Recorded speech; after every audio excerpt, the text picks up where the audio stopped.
Okay, today we're breaking down what some have called a masterclass in political strategy. We're going to explore how a single, totally unexpected phone call between two fierce rivals was, according to a viral analysis, not about making peace, but about setting a trap for a political checkmate.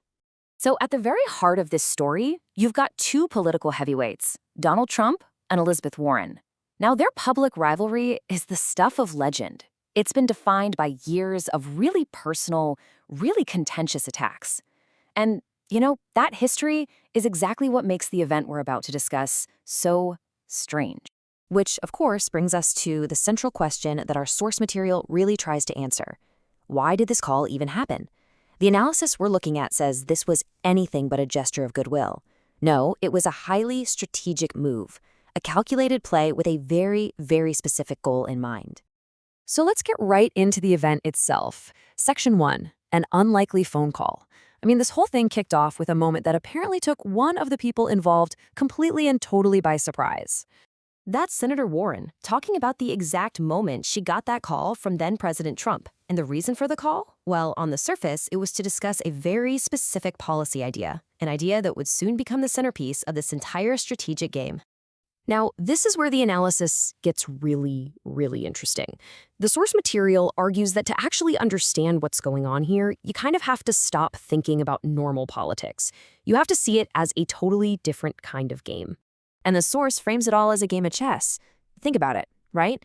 In chess, you don't just win because your pieces are stronger. Everyone starts with the exact same set. You win by outthinking your opponent, by predicting their moves, and by setting these clever traps to get a huge advantage. So let's just think for a second about the standard political playbook.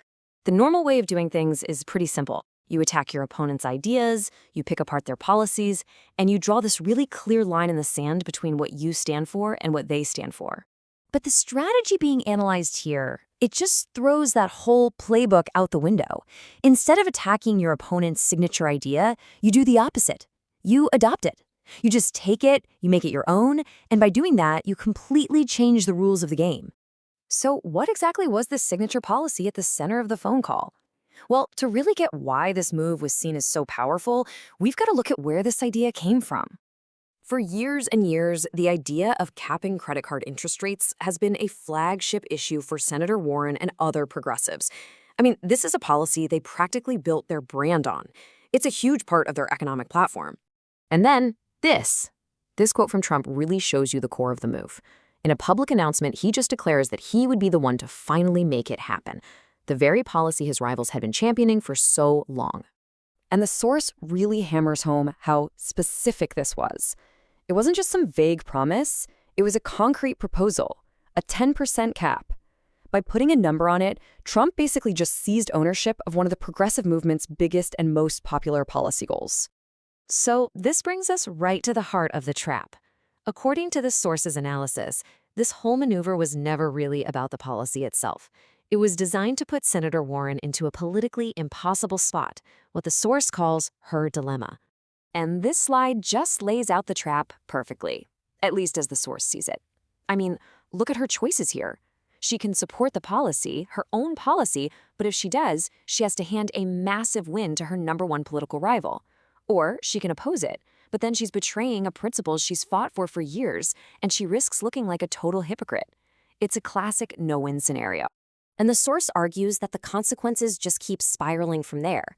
As these points lay out, Warren is now basically forced to go on a media tour where she has to talk about and pretty much validate Trump's proposal. She becomes, and this is the source's term, an unwilling surrogate for his plan, which puts her in this constant, awkward political bind. So what's the end game in all of this? Well, the really crucial point from the source is that this wasn't just one clever move in a long game. No, this was framed as the final game-winning move, the political version of calling checkmate. This table really drives home the source's checkmate argument. Just look at the options laid out here. If Warren gives Trump credit, he gets a huge bipartisan win. If she tries to downplay his role, she just looks partisan and uncooperative. And if she attacks him personally while they're supposedly working together on this, she looks completely hypocritical. According to this analysis, every single path she could take leads to an outcome that benefits her rival. Which kind of leaves us with one final, much bigger thought. This whole analysis presents politics not as a simple debate over ideas, but as a ruthless game of pure strategy. And it raises a really fascinating question, the one you see here. When the goal is just to win, to get that checkmate, is any move fair game?